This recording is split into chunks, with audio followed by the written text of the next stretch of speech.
Hey everyone, I hope you are having an amazing day. It is Monday morning, that's why I look like this. But I just wanted to hop on really quick and talk about my post from yesterday. Sorry, my phone is like, there we go.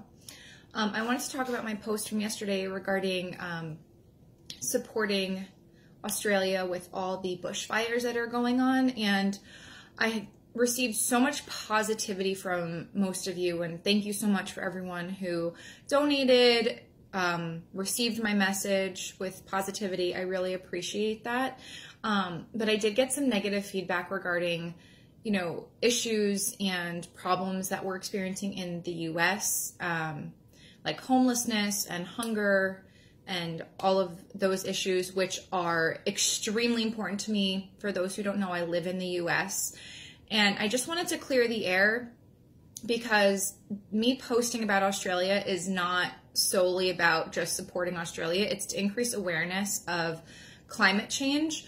And I thought it would be helpful to let you guys know some things that you can do to improve climate change and decrease the negative impacts that they're having worldwide.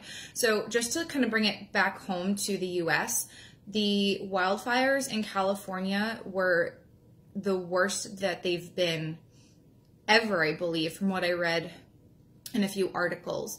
And they're only progressively getting worse. And the reason being is because of the dry conditions, and that's due to greenhouse gas emissions increasing over time.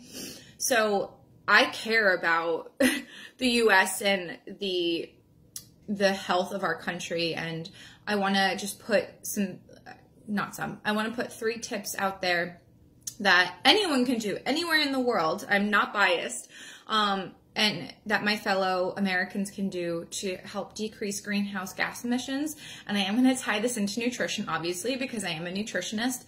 And these are really simple things that you can do. It's just increasing your awareness of what you're doing on a day-to-day basis. And please don't think like, oh, I'm just one person and I can't make a difference. You can make a difference. You absolutely can, because when you start doing or making change, it's a catalyst for someone else. And then they're a catalyst for someone else. And then it just keeps going like a really awesome domino effect.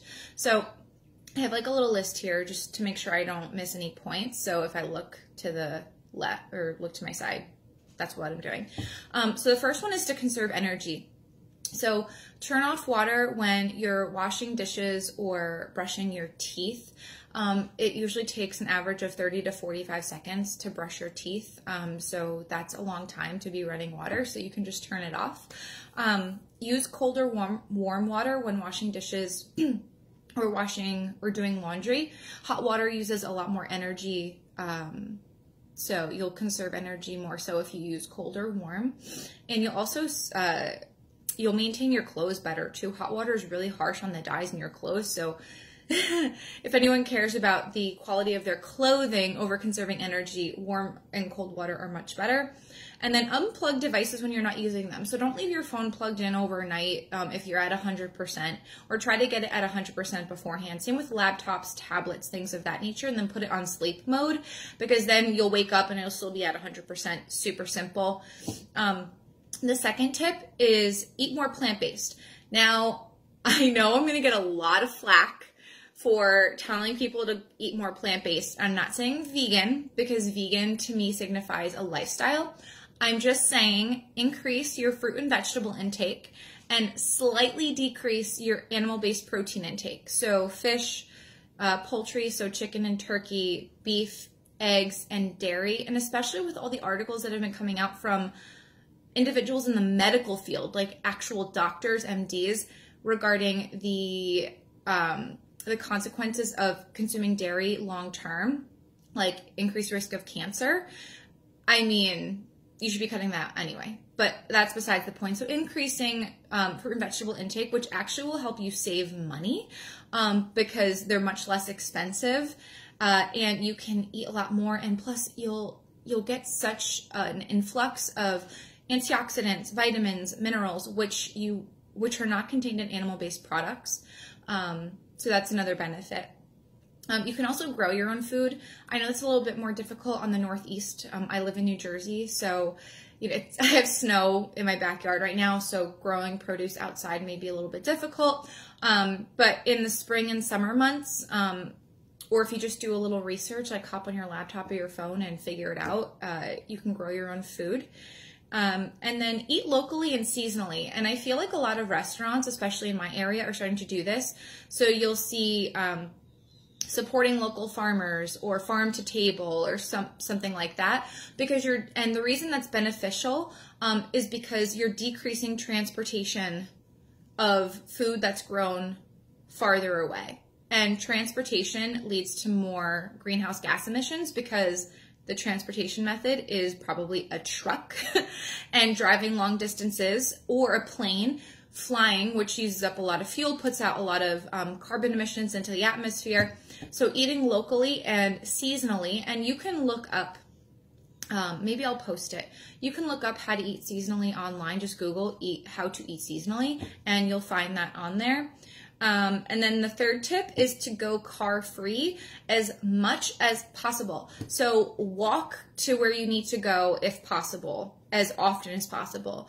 Ride your bike if you can. I know, again, in the Northeast, it's a little hard because we have like 20 to 30 degrees and it's probably not healthy for you to do that, but try as often as you can. And carpool. That's probably the easiest thing. And now there's carpool lanes on most of the major highways and interstates. So carpool with a friend, a family member, if you can, with someone from work. You'll save money, number one. And I know that's a big benefit for most people. But you'll also decrease greenhouse gas emissions, and that's going to help the environment worldwide and in the US. So again, I just want to reiterate, I love our country. I am so proud to be an American. I only wish the best and all the health for our population here in the US, but I also care about the populations in other countries, and especially Australia right now, because they're going through a lot with these bushfires. I mean, there's been over 500 million animals have died.